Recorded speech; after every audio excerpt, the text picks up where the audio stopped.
G'day everyone, welcome to the Australian Herpetoculture podcast. How you going, Luke? Good and yourself, mate? Good, mate. We might just jump straight into it, eh? Yeah, sounds good. Sounds good. Do you want to do the intro or do you want me to do it? You can do it.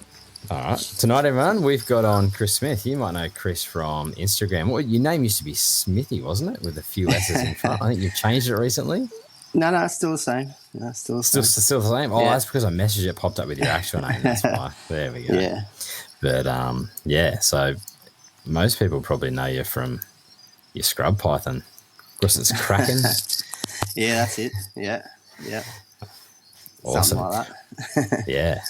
Beautiful, beautiful. Well, anyway, why don't you give the listeners a bit of a lowdown on what got you into reptiles? Yeah, well, I wished I took notes, but I didn't. I thought I'd just wing it. But, yeah, no, that's the way to go. Essentially, I grew up fishing and keeping fish in tanks as a teenager, and I think you just evolved to move something cooler into a tank, I think, and I just went that route. And I went from aquatic fish and then I went straight into snakes, so carpet pythons pretty much, and spotted pythons is a standard route you go. But I was fortunate enough to meet the Kalagoskis when I was 17. I don't know if you know them, the K Brothers Pythonist guys. Yep. So, yeah. Well, I met Troy. I was a barber, actually, cut his hair when he had hair.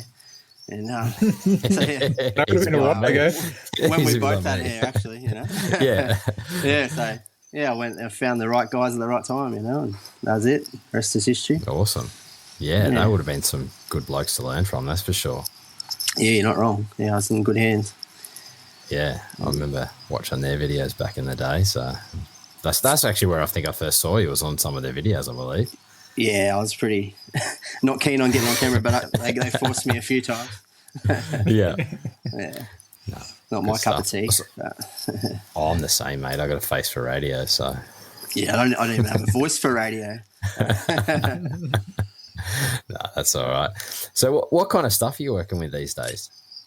I'm flying a bit under the radar these days, I think, but I'm still keeping, obviously, scrub pythons and elapids. Like I've basically just taipans pretty much and scrubbies. And I've got a bit of this and a bit of that, you know, a bit of everything. But nothing really sort of interests me anymore that I really want to delve into with when it comes to breeding. So I just stick to the ones I know, like the ones I want to perfect. Like no one's really perfected scrub pythons, really. I've been sort of on that journey, which is it's a bit whirlwind. And obviously anyone can breed a taipan, so I just keep them just because I like them. You know? Yeah, that's about it. How long you make? I'm just going to jump in here because I'm flying off the seat of my pants too. But what actually got you started in venomous? Like that's a bit of a route that not many people kind of jump into so much. And do you just want to kind of elaborate where that started and where that went? I'll be honest. You grow up.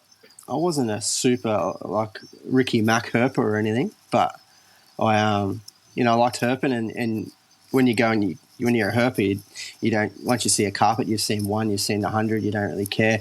And you want to see the cool stuff, you know, like Eastern Brown, something that make you work for your photo or, you know.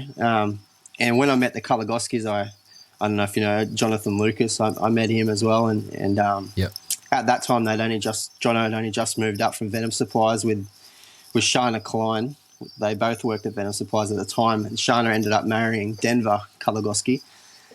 So, you know, I had Denver and Troy to steer me in the right direction when it came to python breeding. And then I had Jono to sort of show me the ropes as much as his ego will love that. He sort of showed me the way. And now I'm a better handler than him. It's all good. Good stuff. But it's just that's how it goes. I think you either just fall into it and you love it, or you grow up herping and you just catch them heaps, so you keep them. You know, it's one or the other. Yeah, that seems to be a bit of a common trend with the Vens. Personally, I just don't trust myself keeping them. I think I've said that numerous times, but I haven't really had much experience with it as well, so that's probably the other reason. So, but you've definitely learnt from some good blokes, that's for sure. So, yeah, no, some days I think, fucking, what am I doing? You know, like I walk in there and like I think it was last night or 2 nights ago I was feeding and I got a fairly big dugite and it hadn't eaten its food. I just throw food in. I don't tong feed or anything like that. I threw a rat in and it hadn't eaten it yet, so I thought I'll tong feed this thing. And next minute it's like an inch away from my foot on the ground, you know. I was like, fuck. I left my slippers right where they were, you know. I was like, straight out of them. Great, yeah, literally, yeah. My missus was there watching. She wasn't too impressed. But, you know, little complacent things still happen no matter how long you've been keeping up. But it's the way it goes, you know. Luckily, I've never been bitten yet. And somehow, you know, but I don't take too many risks these days. Yeah. Tell you what, seeing videos of those taipans, mate, they'll keep you on your toes, that's for sure. Yeah, they can be full on. There's no doubt about it. They're in a different realm of their own. Yeah. So you kind of said that you're trying to perfect, well, not perfect the taipans, but they seem to be like a hot favourite. But have you gone through the ringer with like pretty much all the venomous groups?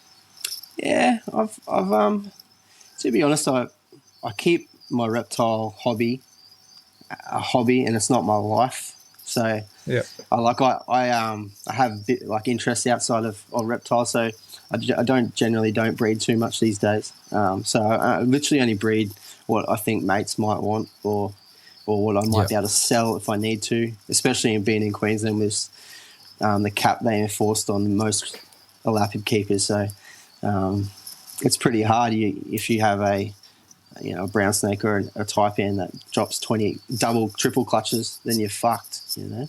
So you got to try and get rid of them somehow or kill them like Parks Wildlife want you to do. It's pretty inhumane, so I just don't breed. Yeah, that's much fair enough. But they are good to breed. There's plenty of variety in them. Like I've bred just about all the cool critters that I've kept, pretty much. I really like Eastern Browns. I've bred them twice.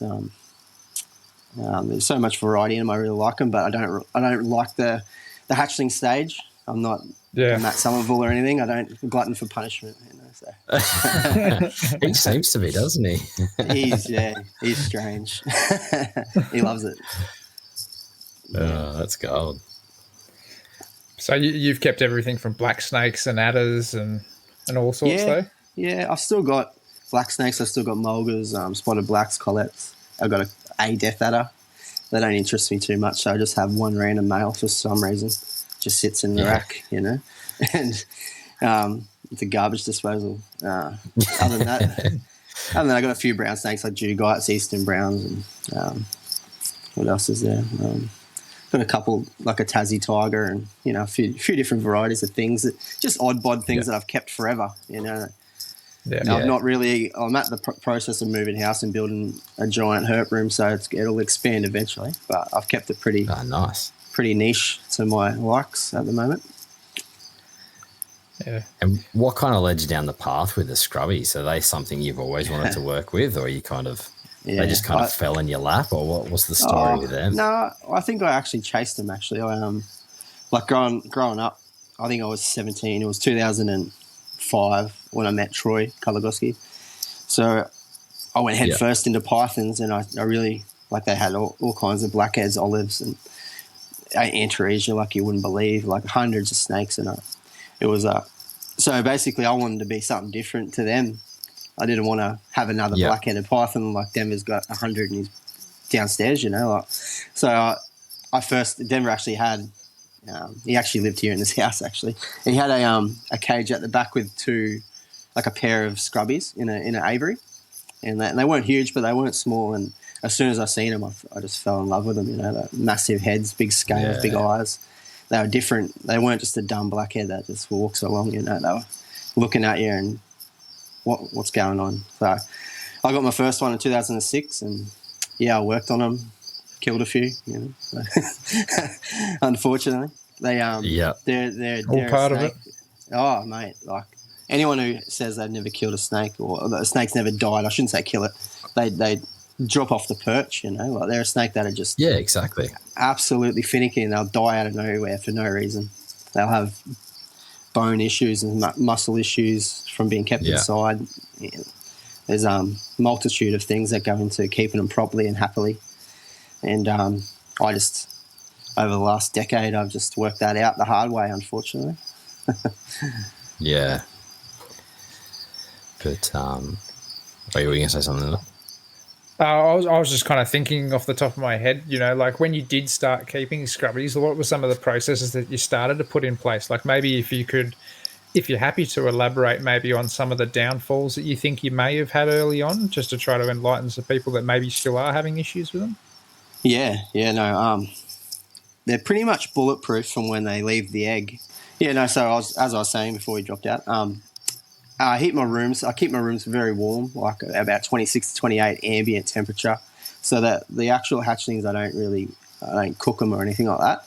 But I do the standard Morelia, Somalia type setup as you would like perches when they require, once they get a bit bigger. But pretty much from hatchling to 1 year old, the scrub pythons are bulletproof. People don't have any issues, except for the fact they never calm down. They just keep biting and chewing and shitting on you, and they're like a jungle on crack. And and people, they just want a scrub python that's like my big one, like 4.5 meters long and 25 kilos. They want something that's ridiculous, and it just doesn't happen overnight. And trying to make it happen overnight is not a good idea either.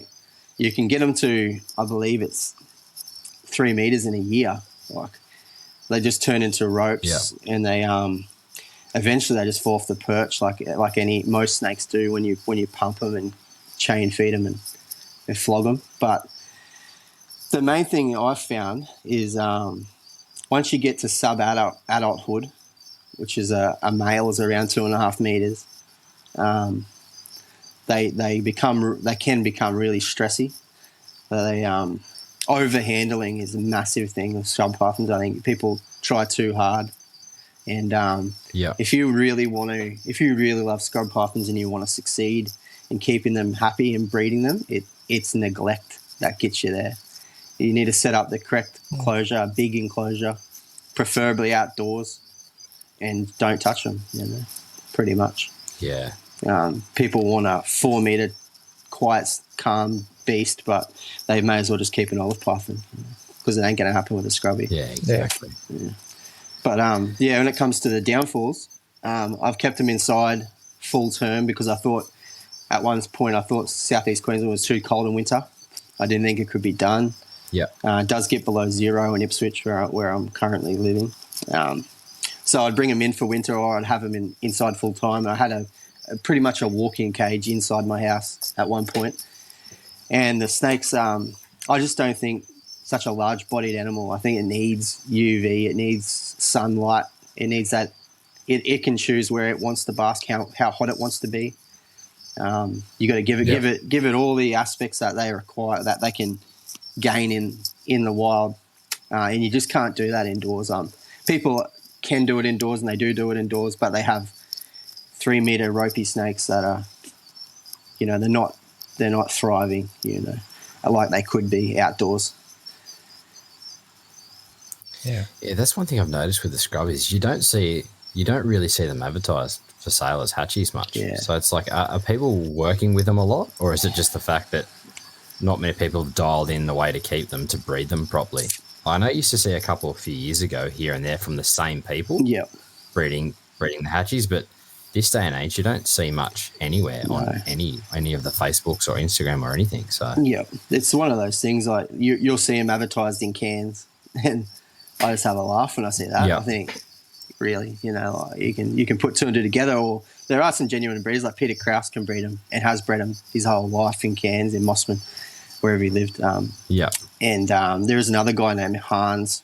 I bought my first snake off of him, and he bred them in Southeast Queensland for close to 5 or 6 years or something, I think. And there are people out there that have bred them, that do breed them, but I don't know what happens with the hatchlings, who buys them, where they go. Generally, you'll see them advertised, and they're 2 meters long, ropey as shit, and they're the worst snakes you'll ever see because someone's tried and failed, and they can't keep it now. They don't want it, scared of it. So then someone else will buy it. And it's sad to say, but most of them, I would say, die of neglect. Yeah, I mean that's the thing. Yeah, you do see a lot of juveniles for sale, but you don't see many hatchies for sale. So have you got one pair? Or are you working with a few more than one? At the moment, I got the one big female, I've got two big males, and then I've held back Yeah. 5 at the moment. From my recent breeding, that I've actually got 5 females, so I'm going to keep at least Nice. 1 or 2. Yeah. Yeah, it's kind of that's what I like, you know. And at one point, like years ago, I think I had 13 scrub pythons all up, and I Whoa. woke up to myself and I said, I need to cut down a bit here. You know, it's getting a bit out of hand. Yeah. But yeah, no, yeah. So that's what I got at the moment. Yeah. I think it's one thing to have, you know, like 13 pythons, and it's another thing to have 13 scrub pythons that require like that kind of work, that kind of space, the meals, Yeah. the turds coming out the other end of them, like everything with them is just on steroids. Yeah, yeah, especially indoors, trying to get them from a hatchling to a 3.5 meter snake that can sustain outdoors. That process is not fun, you know. I really like it now. I've got my 3 big ones in 3 different aviaries.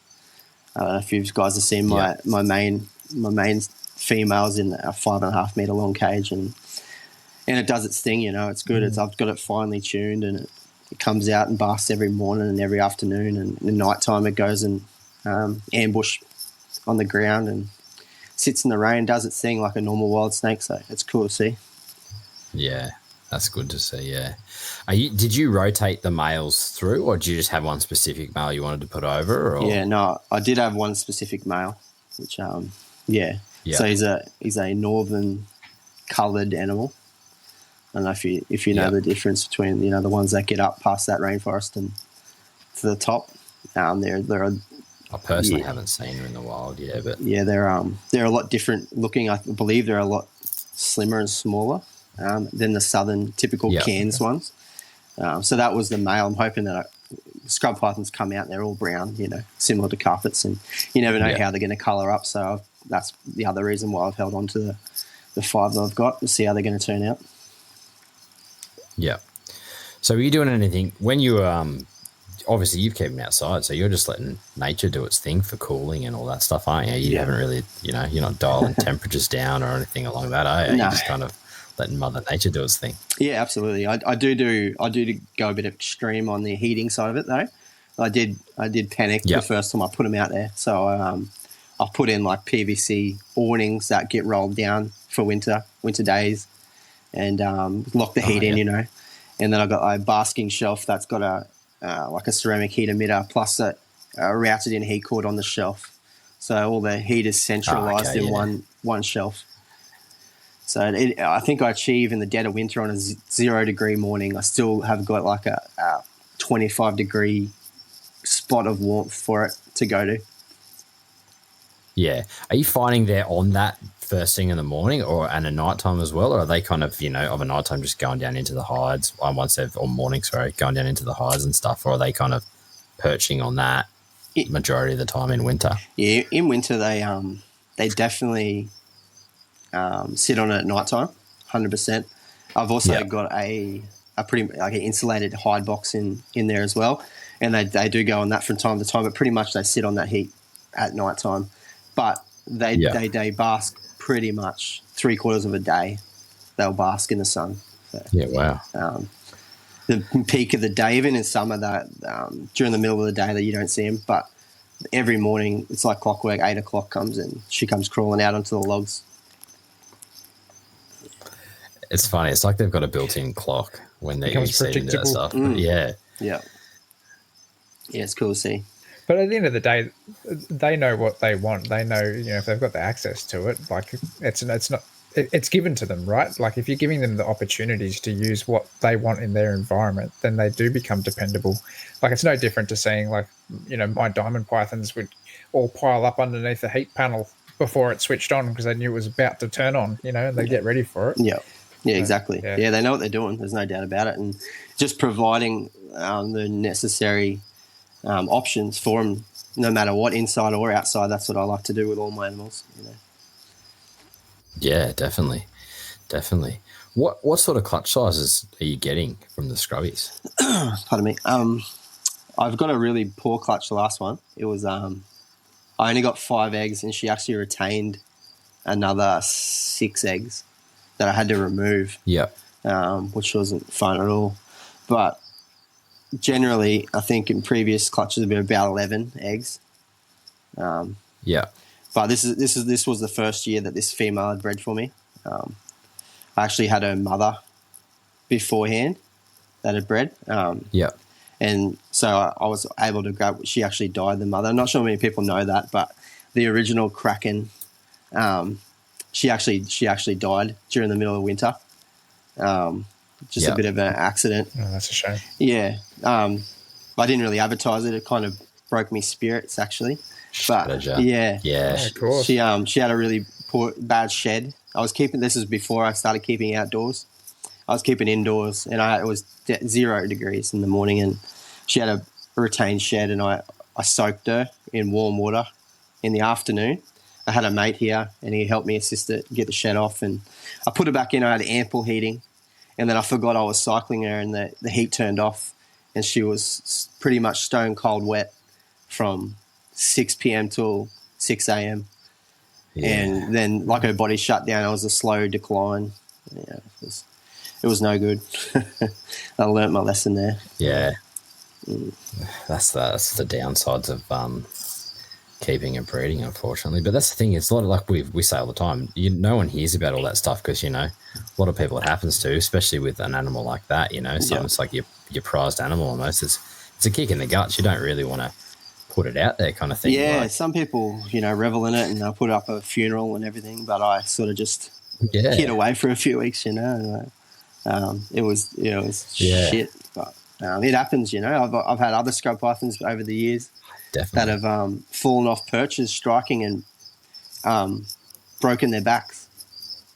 I'm not sure, wow. And you won't hear many scrub keepers tell you that, but I can guarantee you, I can name half a dozen scrub python keepers that have had snakes break their backs or have muscle conditions or from what I say we, I'm talking about like myself, Scott Harper, Joe Sambono, people that have kept scrub pythons in quantity over years. We've noticed that you just can't keep them indoors. Like there's genuine issues biologically that happen, and I don't know what they are. It's just a theory, but I've had no issues ever since I've stuck them outdoors. Yeah, do you reckon it possibly could be UV related or something along those lines even? Yeah, well, they're a basking snake, like they bask in the canopy, in the sunlight and in cans, and it's not cool up there, so that they must soak up some sun. But, it's got to have some benefit, I think. Did you notice when you moved them outside, like their scales were a bit tougher or anything along those lines? Because I know we've spoken to Scott about it and a couple of other people, and you noticed that their scales feel a bit more tougher when they've actually been kept outside under UV. Yeah, right. I'll be lying. So that could be something along those lines too. No, no, that's all right. I was just curious. No, I've kept a lot of snakes outside, like coastal carpets. If I really thought about it, I'd probably say I've noticed it in carpet pythons, but I've never noticed that in scrubbies. No. Yeah. Oh, there you go. So I think sometimes too, people might kind of think about, generally if you're keeping a snake outdoors, you're giving them a bigger environment where they can move around. They can almost use their muscles more. So maybe that gives them a harder feel too, if they've got like real strong muscles versus, a snake that's in an indoor enclosure. Yeah, definitely. But yeah, I 100% understand what Scott said about that, because I noticed it a little bit with my diamond pythons indoors just because I did crank some UV over them eventually. I didn't do it early on, and I thought that even just the synthetic UVB made a little bit of a difference to them. Yeah, right. Yeah, no, it's definitely it makes sense if you really think about it. But, yeah, it's definitely a benefit. I encourage anyone that can keep snakes outdoors to do it. Like it's a huge. Yeah. Not only does it save you energy and electricity, but it's the snakes thrive, I've never had a snake not thrive outdoors. Yeah, but outdoor keeping can be a fickle thing too. You got to be on top of the ball, on top of the weather. Oh yeah, you can have have everything like in place. A flood for a week and you got nothing, no sunlight from the basket. You need to have backup plans. Yeah, 100%. definitely. Yeah. With lay, are you setting up a lay box for her as well in that outdoor enclosure, or have you just got like a hide that she basically just retreats to, and you've just basically set that up as kind of a lay box? Or I've got just a big, like, insulated box that sits on the ground. It's not heated. It's just insulated with whatever substrate I want to throw in at the time. She doesn't use it at all, pretty much. She just like the recent clutch. She just laid out in the rain and spread them everywhere. oh, really? Yeah, it was terrible. So I had eggs. Yeah. Probably made collecting them a bit easier. Yeah, well, that's right. Yeah, it was not too bad to collect them, but yeah, no, she doesn't use it too much. She just sits on a shelf, and I got sort of like I've made the shelf into like a bit of a half a hide. I got a flap of plastic that folds down on a hinge and sort of locks the heat in, if you know what I mean. And I can just lift that up and then grab her out off the shelf. Yeah. What's it like getting eggs off a scrubby? They're not so much of a handful, to be honest. They the point where they get dangerous and painful is when they're hungry. It'd be no different to taking an egg off a diamond python or anything. I don't think they're a bit defensive, and they don't really want to bite you.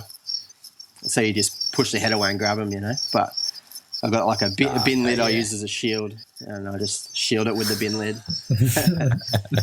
Yeah. But, no, I'm just thinking because the head size on those things is huge. Yeah. So I'd hate to get tagged by one of them. Yeah, well, I told you guys, I had to remove eggs the other day. I had retained eggs. I'm not sure if you've seen that post, but I had Denver. I don't know if I did actually. I don't think I made a post. I just did it on my story. But I had Denver Colour Glossy come around, and I said, oh, this girl's looking she's looking thick for someone that's just laid eggs. Even though it was only 5 eggs, I thought something's going on because she looked a bit big.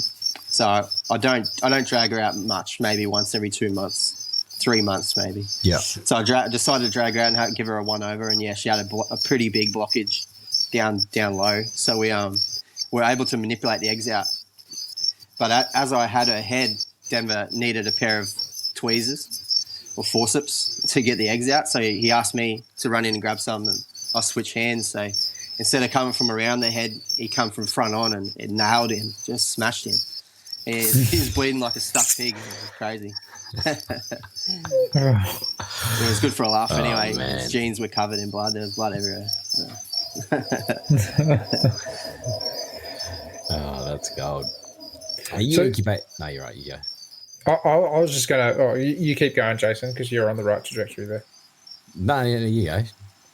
I was just going to backdate it and just start talking about a bit of food, like what you're actually feeding these animals. Obviously, when they're small, you're probably just keeping them on rats for a fair bit. But do you have to feed them anything a little bit weird, or have you had to feed them a little, not pet shop type rodent or anything like that as they're getting bigger? Oh, yeah. I'm a big believer in varying the diets, especially on large snakes. So I've fed it an assortment of food items. Like I think the most recent thing I fed was guinea fowl, full grown peacocks, piglets, stillborn goats, whatever I can get from a farm, I'll use it. But generally speaking, I just go with poultry of some description and rats in between. And that generally sorts them out. And every now and then I have done the odd pig or a little goat or something like that. That's a good couple of months of food there. But I don't feed around clockwork or anything. I just feed sporadically. It's whenever I feel like it. Yeah. Yeah. Yeah, I'm definitely these days with my snakes as well. I like to just kind of like whenever they look like they're really hungry, it's like, okay, now you got to feed. It's kind of like they have to almost work for it, because I find if they're getting food all the time, they just get a bit fat, a bit sluggish. Yeah.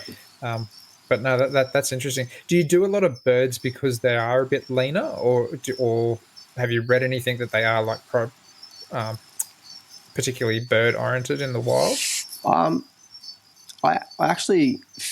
I talked to Peter Krause a fair bit when I was starting out with scrub pythons, and he pretty much just said he feeds most of his. Like he told me in the early days he'd feed pigeons and poultry like that. That's kind of what they forage in the trees, and they're sort of a bird specialist until they become big. Then they become mammal specialists or the ambush, So I just find it's probably the cheapest, more so than anything, really. It's the cheapest sort of way to go to feed one, too. But you also get an adult animal that's got bone and feathers and fur and not too much fat. And you don't want to keep the scrubbies fat as much as people probably think my scrubby's massively fat. I've never once pushed it to be big. It's just just the way its mother was huge and it's huge. Its father was huge. It's a big snake with good genetics, I think. And how old is she now? It's a touch over 10. I couldn't tell you, to be honest, exactly, but it's definitely in the early teens. Yeah. But she's I'm getting up there. Yeah. That's the thing too. Like those snakes, they can just keep growing too. Oh yeah. They just keep getting longer and longer. That's the plan. So yeah, exactly. And that's the thing is, I think the way you're feeding as well, she's not going to get fat, so she's just going to keep growing nice and lean. So yeah. And obviously the food you're feeding is probably the good stuff as well. So that's the thing. You get a lot of people that just feed the same thing in and out. But that could be another detriment to those large body snakes. Yeah. It's just feeding them rats constantly and nothing else. Is they might not be getting enough nutrients out of it to, build up the muscle strength, or to build up, calcium in the bones and all that stuff. So that could be another reason why they're striking, falling off perches and breaking backs as well. Yeah, that's right. It could definitely be as well. So definitely be dietary for sure. Yeah, massive combination of the lot. Yeah. Definitely. So, do you want to go back to incubation talk there, Jason? Yeah, I was just going to ask, like, what sort of temps are you incubating at, and how long roughly are the incubation for these ones? I'm a bit. I'm not real onto it these days as much as I used to be. So I went from basically my dimming thermostat shit itself. So I bought I just bought an on-off thermostat, and I'm running at about 31.5 degrees, and it fluctuates maybe 0.8 of a degree to 1 degree up and down off of that. So down minimum 30, maximum 32.5. And I've had no dramas. I've hatched multiple clutches just doing that method, and with good variance in sexes. I'm not sure if that even makes a difference or not, but I always seem to have a good mix of sex somehow. And that's been the only temperature you've selected the whole way through, essentially? Like, you haven't tried to tweak it at all? No, back in the day I used to do funny shit, like crank them at 33.5, 34 degrees. We'll chuck my jungle eggs in there, see if I can crack out a fucking giant super stripe or something. Weird looking. Yeah, or do the opposite and turn it to 28. But these days I just set it at 31.5 and let it do its thing. And generally it's not too bad. I've got air moving around in there, so it stays pretty steady. How many days are they taking to hatch usually at that temp for you? Is it kind of the same, or is it just vary? Well, it depends who you talk to, I guess. There's a lot of people cook at 30, but I have found that they take roughly 75, 80 days incubation, which is pretty low, really, I think, in time-wise. So I've read that some people crack them out at 90 days, so... I think it goes on the snake itself and the species as well. A lot of people overseas only have bar necks, to go off of, and there could be a bit of a difference in the size and the species. Yeah, correct me if I'm wrong. I don't really know much about the scrubbies and stuff over in like PNG and stuff like that. But the Aussie scrubs, they're the big ones, really, aren't they? The ones from down south. As far as I'm aware, yeah. I'm not really well read on the island varieties in PNG, but I'm not. Yeah, from what I know and what I've heard, the ones we have here are much bigger. Yeah. Oh, crazy stuff. So when you're setting up these babies, you're just doing the exact same thing as carpet pythons, like a 5-litre tub, or are you going something a little bit larger than something like that? I think it's about 7 litres, maybe. It's just a standard Systema, click-clack tub. And I just go stock standard, keep them nice and warm, keep them up out of the view of everything and traffic. Like they are definitely, you hear little bumps, bump, them striking at the tubs as you walk past. So I keep them up out of the way until they're feeding properly. They're pretty much bulletproof. I don't have any dramas feeding them. They'll eat straight away, straight onto sub-adult mice, straight out the egg. They That's crazy. they're big snakes. He used to keep them like, he used to feed them like pinkies or something like that. But so adults. Yeah, I got like these. I'm just thinking about. These ones that I got now, these hatchlings. I can't even remember when they hatched. To be honest, it would have been January. That they're on large adult mice and almost onto rats. So close. They're getting big. That's insane. It's almost the size of almost a yearling jungle, even almost a 2-year-old jungle. They're not small. I've honestly never seen a hatchling scrubbing their flesh. So right. But they sound pretty impressive. So they are cool. I like the colour difference of when they hatch. They look completely not like a scrubby. They got a giant head and they're completely red. And they got weird patterns. That'd be awesome. Some do have stripes and striping and little variants of pattern that could be worked on in the future. But they're cool. And are you just keeping them in racks after you go from your hatchy tub setup just into like a normal rack setup for carpets? Pretty much, yeah. I'll go one size up into the next sort of an arboreal type tub and in a rack, and then I'll go into like a melamine cage, 600 by 600, with a perch in it, and just nice and warm and nice and humid. And, keep it pretty simple to start with, until they're big enough that they can't bust out of an aviary. When you are constructing these aviaries, what kind of things are you actually using in there? Like, are you being very thorough with like your mesh choice and security on those cages? Like, do you want to just kind of run through how you actually build the Kraken's cage? Yeah. So the big Kraken's cage that I got now, I actually made it out of a dog run. I bought a dog run on Gumtree. Some woman bought it, didn't want it.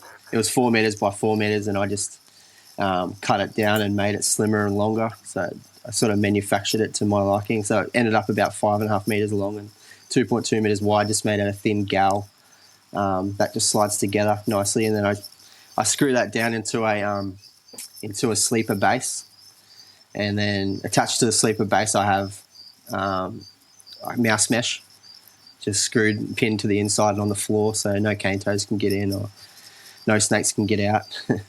And I just make it like you would any aviary, basically. Just galvanized mesh on the roof, and plenty all open except for one end which is enclosed and insulated.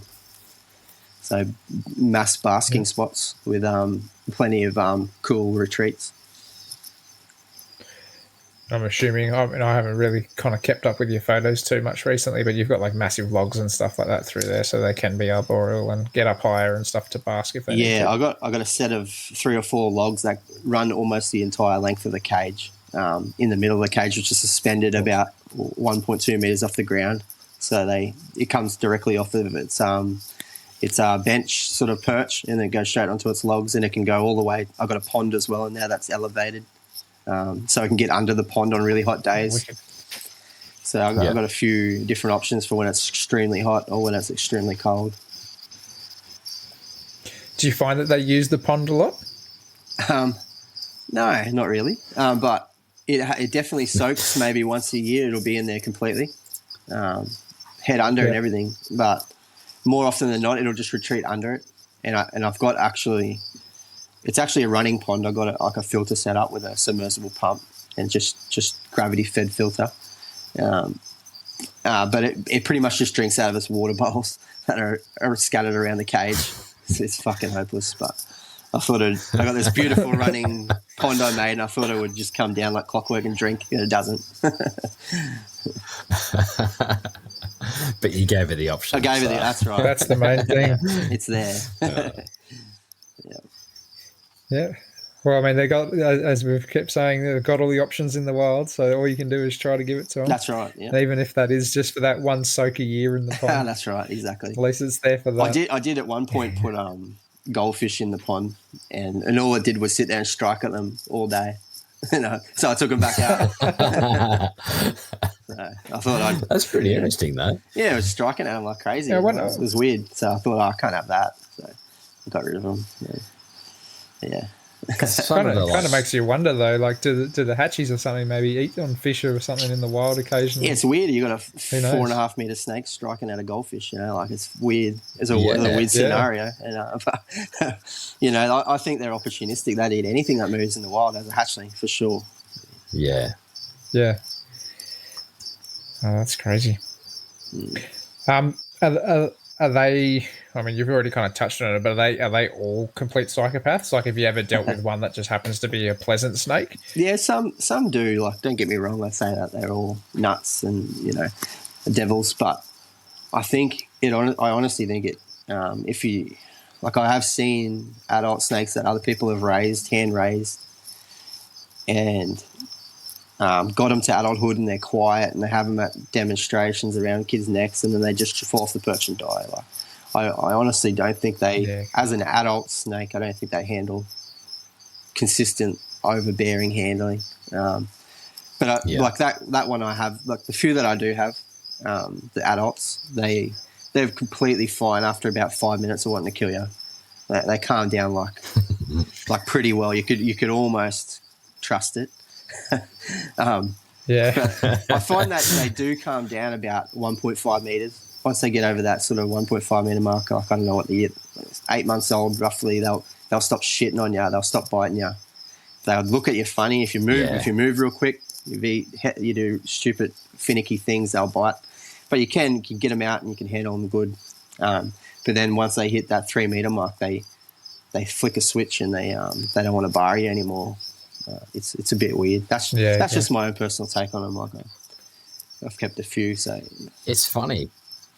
You hear people that see the big ones in the wild that are like 5+ meters long. They all say that they're relatively calm. Like you can walk up and pick them up, but the majority of the stories you hear from the captive animals, it's quite the opposite. Yeah, so. I've been up there and I've caught them, and they never even look like biting you. And then I also know for a fact I know the university actually got permits to acquire scrub pythons a few years ago from the wild, and as soon as they're put in a cage, they just bang. They're fucking mental.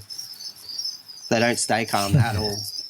Do you know if there's been much like radio tracking on those guys, whether they cover a large area? Yeah, like, there is basically they're not confined to a small area. There is a paper being done. I think it was by Rick Shine.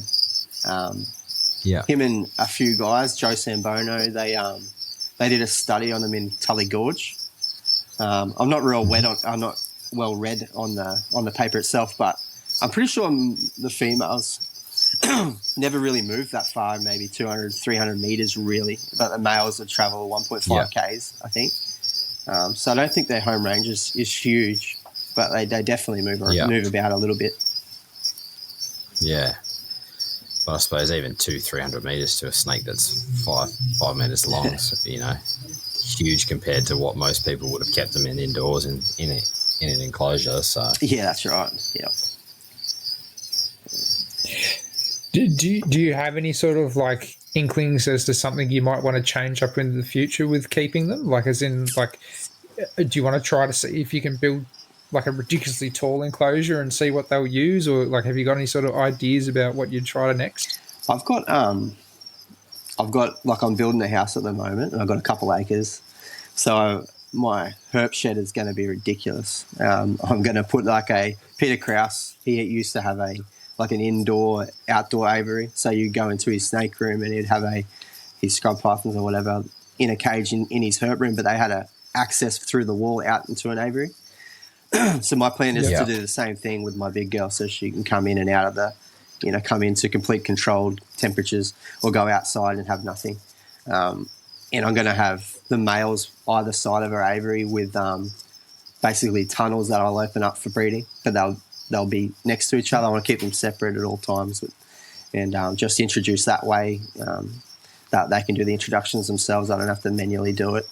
When it comes to climbing and stuff, I find that the bigger they are, the more arboreal they seem to be. Terrestrial they seem to be. The female loves being on the ground and they like just being safe and tucked away. So if you could provide a perch that's the very top of the cage and it's nice and flat, they'd definitely go up there. But as long as you put something that they think they can't be seen, they'll go anywhere. So I'm not. Yeah. Okay. Yeah. I suppose like what you're trying to say there as well is like if they've got the support and the security, right? So like if it's just like a thin branch, like they're probably not going to go and sit on it. But if they feel like their body's nicely supported and they're feeling nice and safe up in a, out of the way sort of area. Yeah. Because I suppose if they're sitting in a canopy somewhere where they've got like all these branches to sit on and all this leaf litter and stuff like that, or like leaves, live leaves and branches, like that is security at the end of the day. Yeah, that's right. So then they are fairly clumsy. Like the ventral scales are huge, so they're not that great on gripping something that's small. Like the perches have to be fairly wide and supportive. Well, they do have a hard time manoeuvring. And they're, striking for food, they'll fall off every time almost, So you got to give them plenty of grip and options. Yeah. I love that idea of the aviaries outside and inside in the room. I reckon that's awesome. We're giving them the best of everything, They can choose what they want, the controlled temperature. They can go out and bask in the UV. If it's cold in winter, they might just, get a bit of morning sun, come in for the heat throughout the day, I reckon that's awesome. Yeah, that's the plan. It'll be a bit of a showpiece, hopefully, cage that won't get trashed too much. They're actually, once they're an adult, they're not too bad of a they're not overly dirty, no. That's always good. I suppose there's nothing worse than, snakes that paint up the walls, and I'm sure you've had plenty of experience with that, with the venomous in particular, but, at least that's something that, once they're a bit bigger, then you don't have to worry so hard about it. You probably just have to get a shovel instead of a plastic bag. Yeah, exactly, yeah. I think I've convinced Matt Sunderall to come down and deck the cage out for me, so... I'm going to get him to... That'll look awesome, yeah. Deck it out, because when it comes to cages, I keep them pretty simple. I give them what they need, and I still provide enough room and everything, but I'm not a tub keeper as such. Yeah. But I would like a pretty one, Yeah. Yeah, definitely. I'm keen to see the end result of that when you're finished. Is he going to be doing like complete mock rock for it as well, or is it just like... he probably doesn't know what he's doing yet, I don't think. I just said, I need you to come build me a cage. And he said, he paid for the flight. So I'll hold him to it. That sounds awesome. Well, you've called him out now, that's for sure. Yeah, that's it. Yeah. He'll probably listen to it and shoot you a message, because I think he's out herping at the moment, I think, anyway, isn't he? So I don't know where he is. He sent me a Snapchat today somewhere at a zoo or something. Yeah. Yeah, because I know I shot him a message the other week because I'm getting a book off him, but he said he'd message me when he gets back, but it'd be about 3 weeks. I was like, yeah, whenever you're ready. So, he's out enjoying himself. So him and Christy. Hard life, eh? Yeah, I know. Jealous. I bloody organise all these trips and I can't even bloody get away to one. Yeah, you missed out on a rough trot lately. Rough trot. Yeah, had a rough trot lately, I tell you. I bet. Kids. So that's all right, mate. I'll keep going. Yeah, just a proven breeder now, aren't you, mate? Oh yeah. Got a little one on the way now, so. Oh yeah. Yeah, that's exciting times ahead. That's for sure. Congrats. Yeah, it's funny because I shot Chris a message before. I'm like, I'll probably be about 15 minutes later, just getting the kids to bed, and he writes back, yeah, I'm doing the same thing. So I was like, oh, sweet. So something I've got to look forward to. Yeah. But are you working with many other projects or anything like that you want to touch on, or are you working with black-headed pythons, or? Oh, actually, Denver from K Brothers Pythons. He's looking to sort of get back into the blackheads again, and I luckily had 2 of his biggest females here. So I've loaned them back out again, and they're back into a breeding project with some of the old K Brothers animals. So hopefully can establish some good blackhead lines again. But other than that, not really. Hey, I'm keeping pretty low at the moment, just with everything going on with work and the house build and everything. Just trying to keep everything. I'd like to get back into breeding inland taipans. I've never bred inlands. I've got some there, but yeah, other than that, I'm not too worried. Other than the actually, I lie. I don't know how I forgot that. I bred South Aussie Womas this year. Cool. Yeah, so and I really like them. They're big. Like the females are good, 7.5 foot long, massive snake, 8 foot maybe, Wow. and the male's completely silver, even the face and everything. So I bred some pretty crackers. I actually sent a couple to Matt up in Cairns. Sent him some. He wanted some, so yeah, I'll work on those. I think the market might come back around full swing with some good locality pythons rather than a bunch of mudbloods, everywhere. Yep. Yeah. Yeah, I've kind of noticed that. But that's another thing too. The black-headed pythons and the womas, you don't see them much around anymore as well. No, they're kind of, blackheads are extremely like once the K brothers. Yeah, gone. Yeah. The blackheads are extremely hard to breed. Like some people might have a really, really compatible pair or one female that breeds for them, but generally, I know a lot of people have a lot of trouble with blackheads, and there's a few different things I could touch on as to why or how they thrive, but more so than anything, I think a lot of people keep them too thin, blackheads. Yeah. They are. Most people say, you see them in the wild and they're skinny, and this and that, but good. If you want good clutches, you have to have a female that's had a good season. So if you seasonally feed and you seasonally feed correctly, and you have the conditions right and the temperatures right, photo periods, get the lot. They need all of that to get them to breed, and generally work. So like the K Brothers pythons, they pretty much did everything and get that the book said not to do. Like that. Don't keep your snakes massive, and they had 3 meter long, 10 kilo blackheads. And they breed like clockwork around the clock every year. Good healthy hatchlings and no dramas, and then they drop out and no one can breed them again. Yeah. There's definitely been a lack of them floating around the market. You see the odd people cracking a clutch here or there or whatever, but can't lie, Denver was bloody consistent. He knew what he was doing. There's 10 years of perfecting this sort of craft, and Troy with his olives are the same. Like no one's really bred albino olives like Troy could breed. And good quality hatchlings as well, full clutches. Yeah. That don't die, that don't have missing eyes and deformities, and you name it. It's a pretty dodgy. It's a small gene pool, the old albino olive. But if you take the time to do hets and wild types and outsource the genetics, you can reap the benefits. But most people don't. They just go alb to alb. Never works, and it's the same thing with good quality blackheads or womas. You try and rush it, try and pump a snake up too quickly, or rush it and have the wrong photo periods, or no photo period, no heat. There's a multitude of things that could go wrong for a keeper. Yeah, it's like you just need to hit what they always say. You need to hit like 5 out of 6 things or something like that to try to really make sure you got it.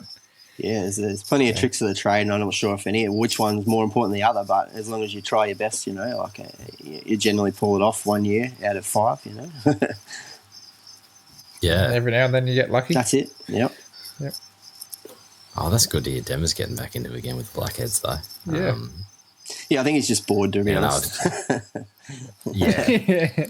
Some of the stuff, though, some of those blackheads are popping. I can see the picture behind you from the Scales and Tails magazine. I keep looking at it. Some of the stuff that they were popping out was unreal with those blackheads. Yeah, it's crazy. It's crazy to see growing up, I'm 34 now, and I was 17 then.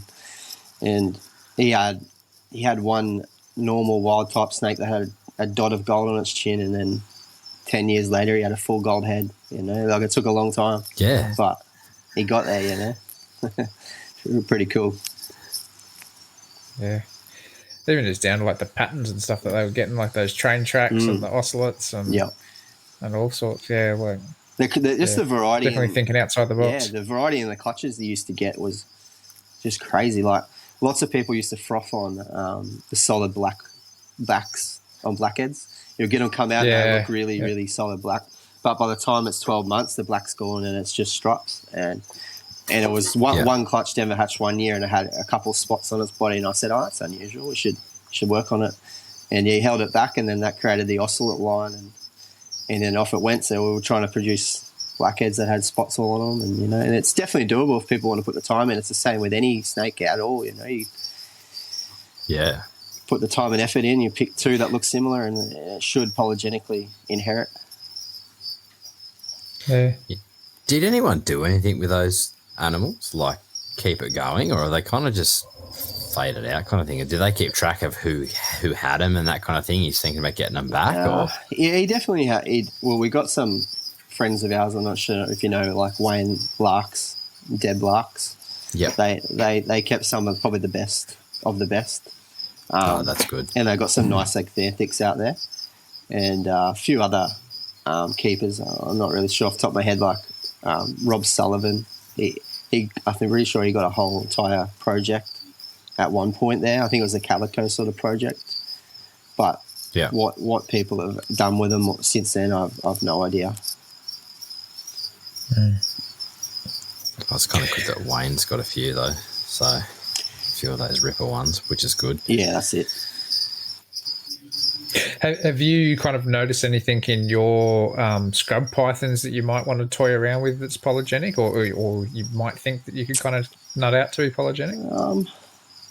Not particularly. Like in these juveniles I've noticed one might have a bit of some sort of a dorsal stripe, but other than that, it's more so the northern coloration that I'd like to work on and see if I can get it to cross over into the southern sort of variety of colouring in size. Try and get a big snake that has that coloration, but it's more so just perfecting the breeding of them, to be honest. I just want to be able to breed them and get it right, and see how we go. Be consistent. Yeah, that's right. Exactly. Yeah. Because you always see people wanting them, but there's just none about. Yeah. They're one of those snakes too that they are such a big responsibility to own, because they're not just like a little toy carpet python sort of thing. Like there's a lot of work, there's a lot of space, like all that stuff that goes into them. Like not everybody has that time, and as you said earlier, Kris, you see so many of them that are like 2 meters long getting sold on. It's because people are starting to realize that they're not what they're into. So. Yeah, no, people.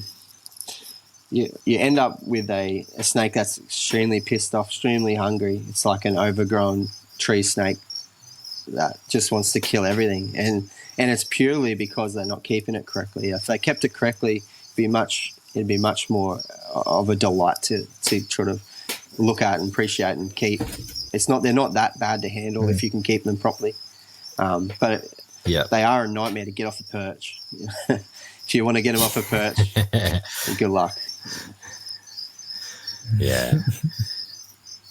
I just keep thinking, like, just the size of those things when they're fully grown. Like, man, I just love the pattern on them as well. That's the other thing I think is a bit underrated with those snakes, is the pattern that's actually on them. Oh yeah. Like, I was down at the zoo the other day having a chat with Cam, and he showed me the ones down there, and they're absolutely stunning, the pattern on them. Oh yeah, they're nice. Yeah, they're beautiful. Yeah. If you haven't seen a northern one, I'll send you a photo. The coloration is it's next level compared to a normal scrub python you'd see. I'd love to see one in the wild. That's another thing I want to tick off, is photograph on those bad boys up there. So I have to organise a trip up that way one day, I think. So hopefully I can make it to that one, Luke?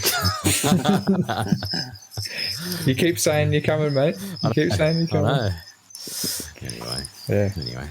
Life. Yep, that's it. Life gets in the way, mate.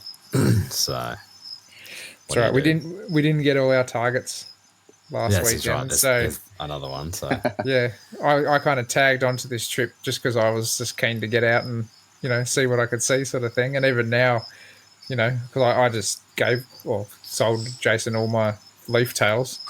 And even now, after seeing these things in the bush, I'm like, man, maybe I should have held onto a few of those.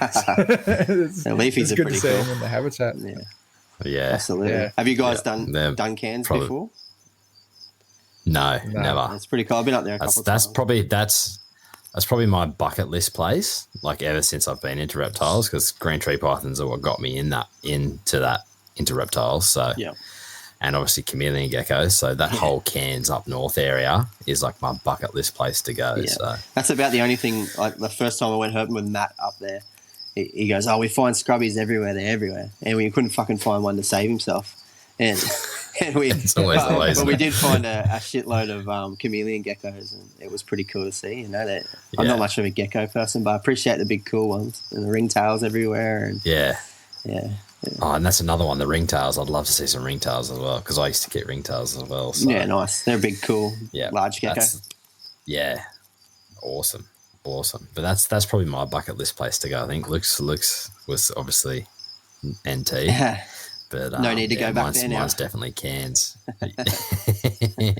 I'll go back there any day of the week. I've still got heaps I need to see. Heaps.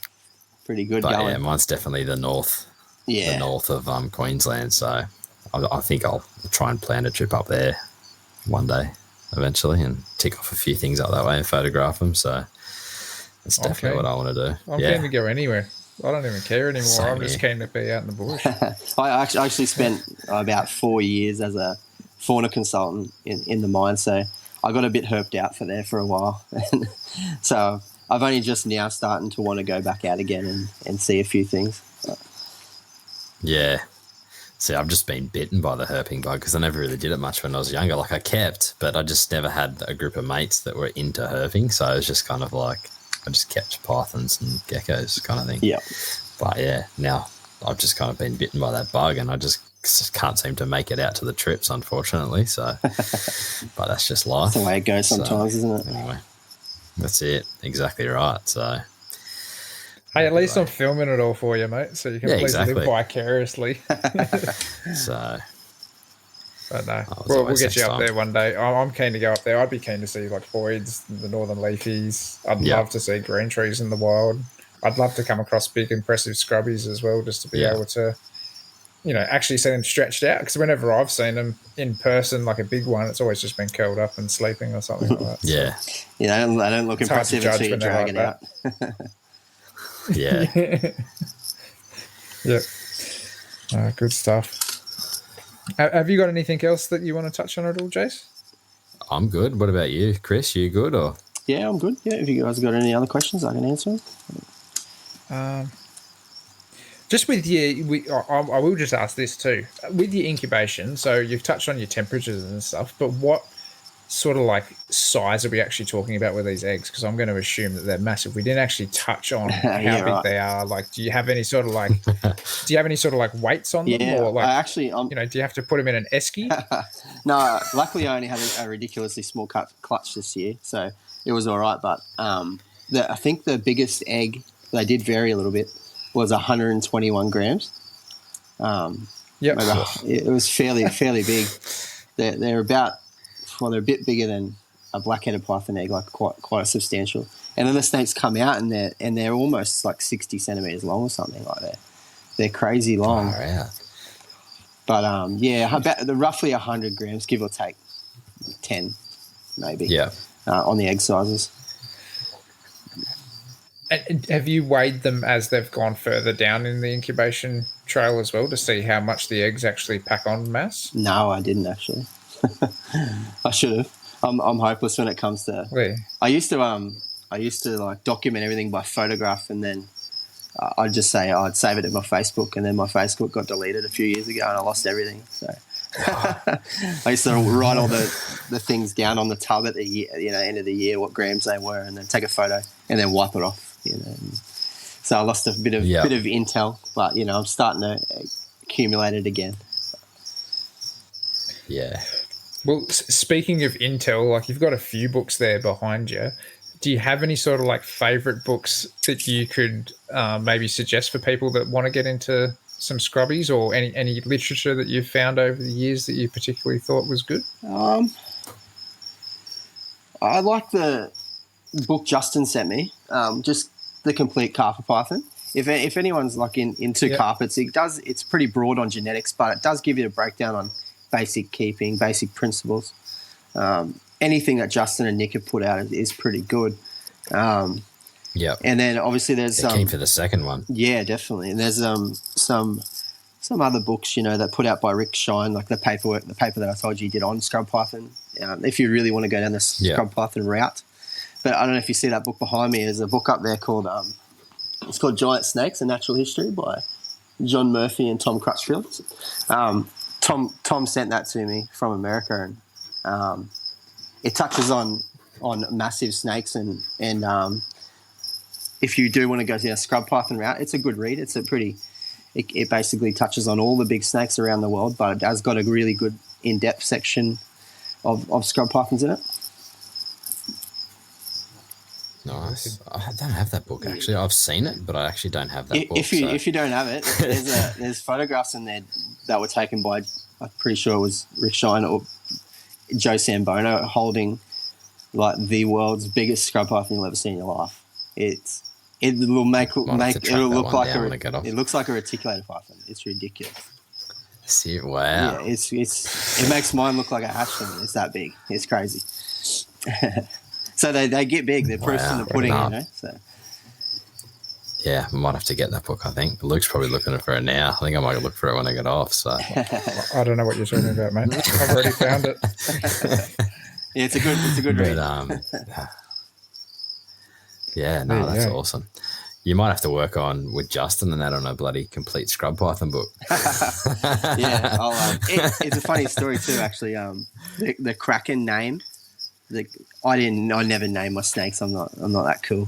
But I actually took the scrub pythons to an American meet at the K Brothers Pythons house. So a bunch of Americans come with Brian Barczyk, and they said, "I'll bring you a scrubby around." And I brung this scrubby out, and I pulled it out of the bag, like dramatically. And Justin Juliner was there, and he goes, "Release the Kraken." And ever since then, it's stuck. That was that's where the Kraken came from. Was from Justin. So a bit of a laugh. Was that when Brian come over for the magazine for Scales and Tails? Yeah, I think we flew him out. Yeah. Oh no. Actually, it was no. He did that. He did a tour. It was like a herp tour. And I think they did one with Birchie. He took a group of Australians to America. They only did it once back and forth, and then it was a bit, how's your father? But, yeah, he's been out a few times, Brian. I got a lot of time for him. He's a good bloke. Yeah, I remember watching his YouTube when I first got into it. I think everyone stumbled across Brian Barczyk when they first got into reptiles back those days. Yeah, I remember every night I'd just be on YouTube just watching his videos. So. Yeah, I've done a lot with him over the years. I've done a bit of YouTube with him and worked on the Discovery Channel with him. And he comes off as a showman, but he's the most down-to-earth, capable handler as an American you'll ever meet when it comes to Australian leopards. He's pretty capable and a good bloke. Yeah, nice. Yeah, good stuff. Yeah, he gets a bit of a rough rap, I think. But I think as soon as anybody starts becoming popular in one way or another, then there's always going to be somebody that's jealous or wants to put, shade on you. Especially in this hobby, yeah. So, yeah, it's bad for it. Yeah. But that's the thing is he brings the eyeballs into the hobby. Yeah, exactly. As well. Yeah. So he's bringing all these new people in. And then these new, obviously ball pythons are big in the US. He's bringing them into ball pythons, but then someone gets this ball python and they discover there's all these different types of pythons out there. Yeah. And whatever else there is, So he's bringing those eyeballs in. So he's doing it. Yeah, it's like you need someone to get the grassroots of herpetology, grassroots of the hobby, and there's people like that attract the new kids and the new people, and without them, you don't even have a hobby. Who are you going to sell to? No one. Yeah, that's right. Yeah, all the bearded dragons that get bred every year, all that kind of stuff. Yep.